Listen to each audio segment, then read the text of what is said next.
खुसूसी सरमायाकारी सहूलत काउंसिल के तहत national incubation centre by aerospace technologies Rawalpindi में तीसरे कोर्ट की इफ्तिताही तकरीब। खुसूसी सरमायाकारी सहूलत काउंसिल के तहत national incubation centre by aerospace technologies Rawalpindi में तीसरे कोर्ट का बाकायदा इफ्तिताह कर दिया गया। इस सेंटर में 100 स्टार्टअप्स की गुंजाइश मौजूद है जो कि 1 साल की तरबियत के बाद अपने बिजनेस का आगाज कर सकते हैं।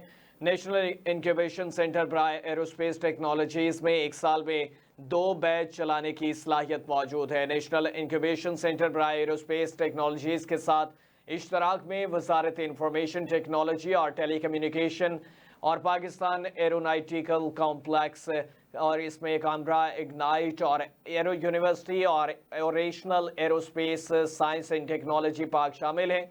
ये सेंटर स्टार्टअप और इब्तदाई मरहले की कंपनियों को इनके जदीद ख्यालात को हकीकत में बदलने और इनके कारोबार को बढ़ाने में मदद फराहम करता है।